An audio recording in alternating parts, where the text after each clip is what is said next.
was a woman who was in Karachi, Pakistan. She was in her late 20s. She was coming back after a month's trip from America to Pakistan. She had a 2-year-old child with her. And she speaks to her husband at the airport, saying, inshallah, when I get to the city that, I'm not going to mention the city, but the city in America that she's going to get to, I'll see you there. And they were just excited to see each other after a month. When she arrives at the airport with her 2-year-old baby, her husband doesn't come pick her up. It's actually her husband's brother, so her brother-in-law and her mother-in-law. And the cutest moment of a child is when you meet them, like after 2 weeks, 3 weeks, that first few minutes. After that, it becomes havoc. But just the first few minutes is like a beautiful experience. And so the baby is looking for his father. The father's not there. She right away asks. She says, "Where is my husband?" The brother-in-law says to her that he's at home, just come with us. He couldn't make it.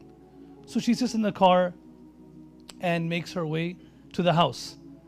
Upon getting to the house, she finds out that her husband had passed away. Her husband passes away in the time that she was on her flight back from Pakistan to this country. So she missed out on seeing her husband one last time.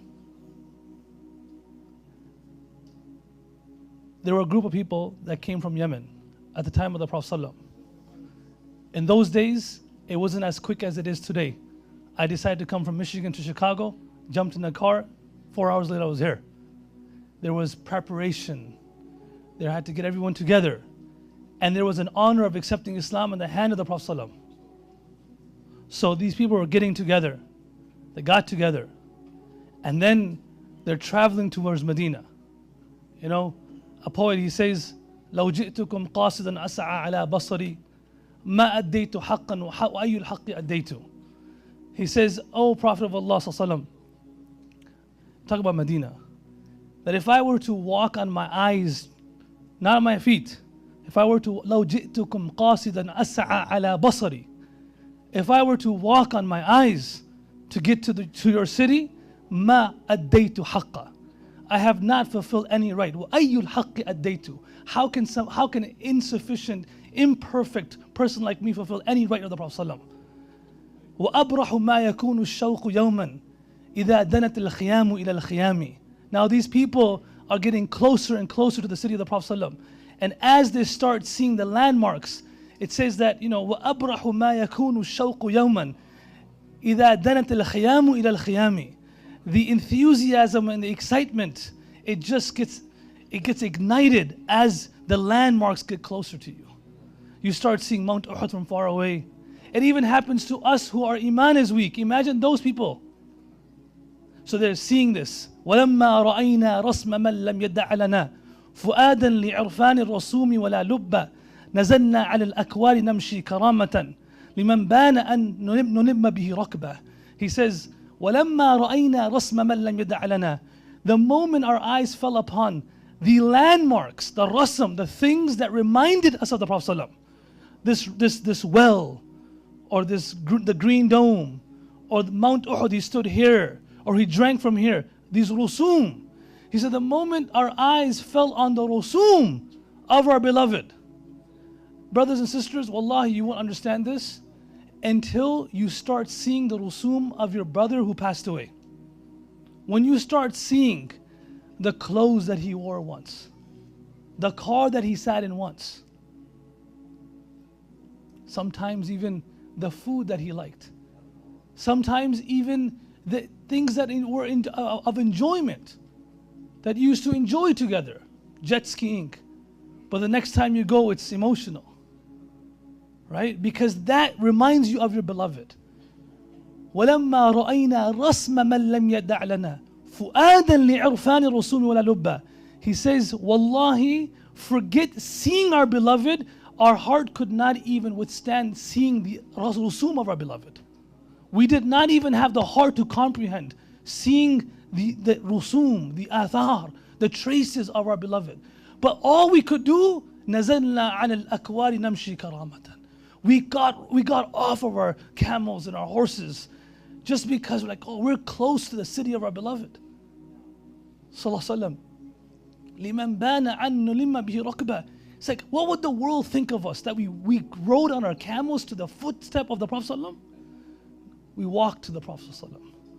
And that's why they say most of the Salaf al-Salihin, when they got to Dhul Hulayfa, 6 kilometers they walked.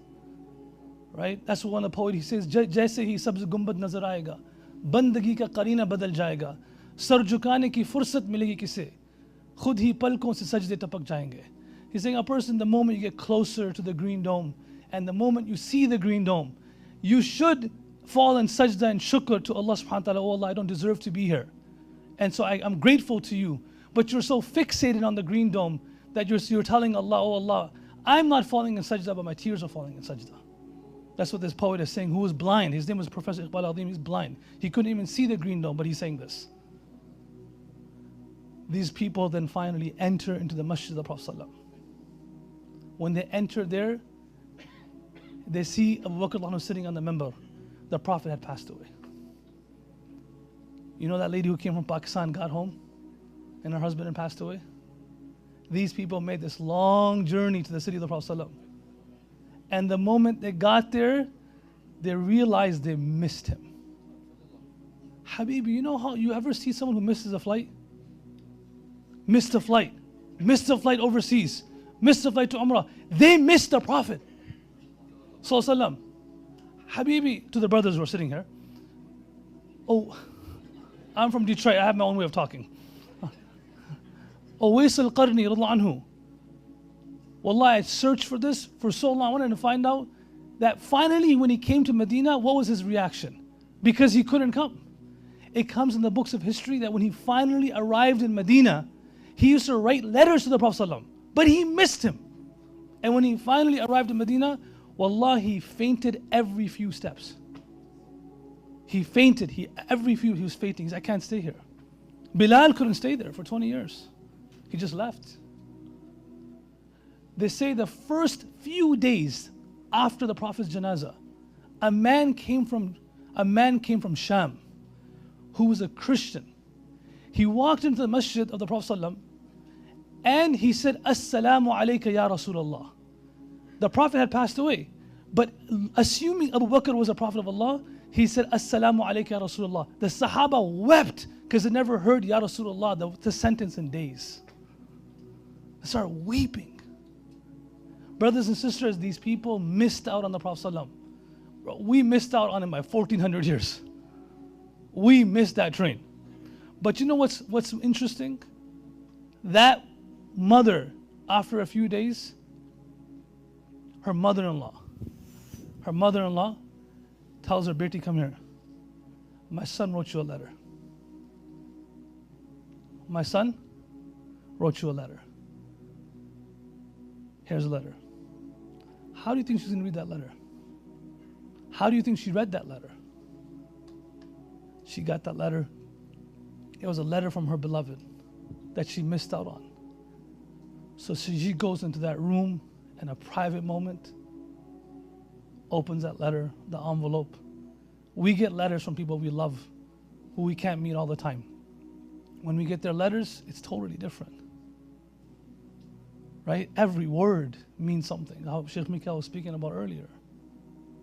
You get fixated in every word. I remember my dad's first letter he wrote to us after my brother passed away. We were waiting for it. Read it so many times. My mom still reads it. So this woman gets a letter from her late husband. You all know what attention to detail she had when she was reading that letter. These people that came from Yemen, they missed the Prophet ﷺ. Abu Bakr anhu meets them, they take the shahada. He makes them sit on the side, and then he has one of the Sahaba sit with them and recite Quran to them. And as this man started reciting Quran, they started weeping because this was something the Prophet left for them.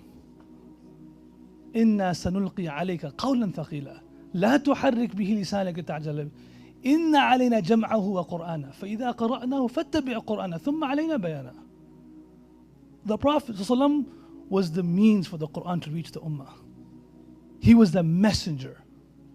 He conveyed the message. He left us with a message, which is the Quran, the letter. Now when they missed out on the Prophet ﷺ, and now they're like, oh, he left us with something? Yes.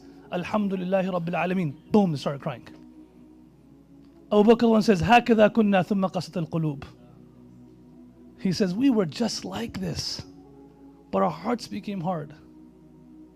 Brothers and sisters, the next time you open the Quran, remember you missed out on the Prophet ﷺ, but you never missed out on his message.